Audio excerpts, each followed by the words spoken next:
Howdy, folks. Welcome to Meandering Across America. I'm sure there are some of you out there right now that are watching this video and you're thinking, I want to make a Route 66 trip. Well, I encourage you to do so, but I think you need to realistically consider 3 different questions before you start your planning. We're going to go over those 3 right now. So let's get to it. Question number 1 you need to consider. What are your goals for this trip? And realistically, when I'm talking about your goals, I'm talking about the person that's listening to this. I'm talking about your spouse. I'm talking about your children. I'm talking about everybody involved, because perhaps your goal is, I just want to go all over Route 66, see the scenery from Santa Monica to Chicago or from Chicago to Santa Monica.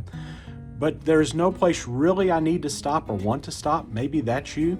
Or maybe some of you want to stop at every little stop along the way, and that's something you really have to consider. What is everybody's wants? What is everybody's needs? What's everybody's goals? Because some of you are meanderers, and you'll want to, go within a 10-mile stretch of Route 66. Some of you will know, well, Aunt Sarah lives 50 miles below. Others of you will want to go see the Grand Canyon, or perhaps go to Las Vegas. We've done that on Route 66 trips. We also had one where we went down to Lubbock, Texas to look for the ghost of Buddy Holly for all intents and purposes. It all depends on the people that are going with you. So first of all, what's your goal? What is your overall goal? And you need to figure that out first. Question number 2 that you need to consider is, how many days do you have? Or maybe, how many days does it take to do the entirety of Route 66? And this is all opinion. It's all person to person to person. So it's one to the next. It could be something different. Recently on Facebook, I saw a couple people actually ask, well, I'm have 5 days and we're going to do all of Route 66 in 5 days.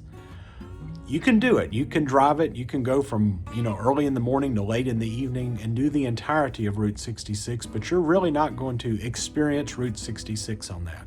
I see other folks put in 7 days or 11 days, and I get it if that's the time you have, because all of us have situations where we've got to get off work. Do we want to get off work? How much time do we want to get off work? If you're retired and you can get an RV and you can go down the road, more power to you. I wait for those days. Do you want to go east to west, west to east? How much time do you have? So I just want to encourage you not to try to do too much in your trip. We did our Route 66 trip last time in 2 legs, one from LA to Gallup and then from Gallup to Chicago. On the actual Route 66, we probably spent 15 days or so, and I felt very, very, very rushed. We also had little side trips along the way where we did go to the Grand Canyon and the Four Corners and Las Vegas, and we went down to that trip to Lubbock. But I think we wanted to do much more on Route 66. It kind of became a deal of we were really pushing to get to the next place we needed to spend the night. And that's something you really don't want to do if you can help it.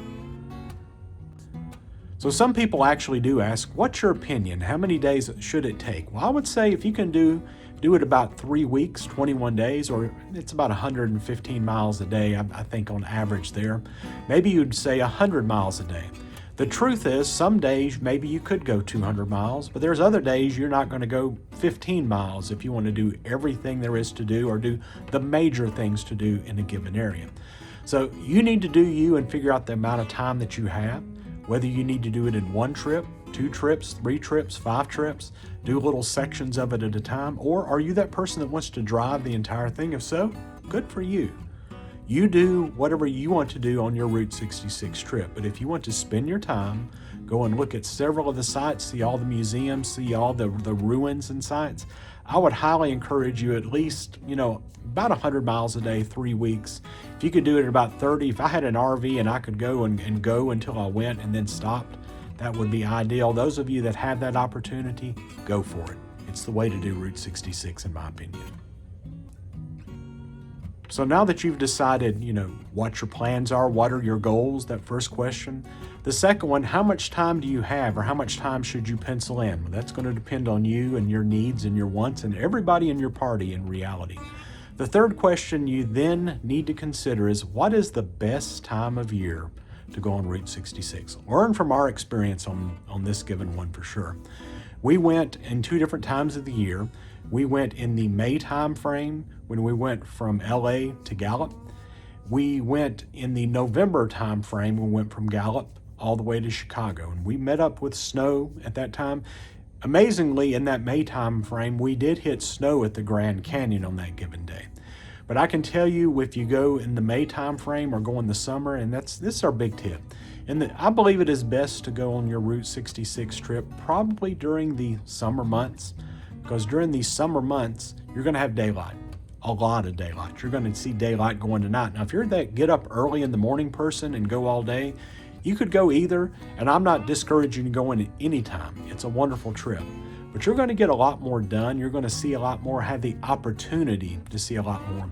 If you actually do it in the summer months, May, June, July, August, September, somewhere in that time frame, until when the days get short. Because I can remember when we went in May, we'd have sunlight until 9 o'clock at night. When we went in November, we would lose sunlight 5:30 at night, somewhere right around in there. And we didn't know that losing that 3.5 hours of sunlight was going to cause so much of a difference, but it caused a huge difference. When you consider so many of the things you go to, it's not really open or closed. It's either, you're able to see it or you're able not to see it. If you go to the Bug Ranch, if you go to Cadillac Ranch, if you go to the old ruins, wherever you're going, if you want to see some of the things, the Midway Trading Post, any of those things like that are just there. If you don't go when it's daytime, it's hard to see and it's hard to actually experience those. And we did run into some of those problems when we went on Route 66 around the Oklahoma City area. It got dark, it got stormy, and we didn't get to see exactly what we wanted to see in that given area. Now, there was a bonus. We went to Pop's Arcadia and sat there and watched the Coke bottle do its thing for a few minutes, and that was kind of awesome to see. We probably would have missed that had it not been for the getting the dark time of the year that it was. Another thing about going in November versus going in May, in November, so many things were actually just closed. They weren't open. They weren't going to be open. We went to Tucumcari. When we went to Tucumcari, I could tell it would be a great city, but it was on a Sunday, and it was in November, and there was only about 1 or 2 little spots open. The TP Curios, if you want to go that, not open. So many of the other spots, didn't have anybody there. The restaurants really weren't open. We went to Blake's, so we got to experience a little bit of the local type of food. But there is so much that is not open unless it's these summer months, kind of the tourist travel season. So before you schedule as well, you want to see the things that you want to see and figure out, are they even going to be open at that given time of the year?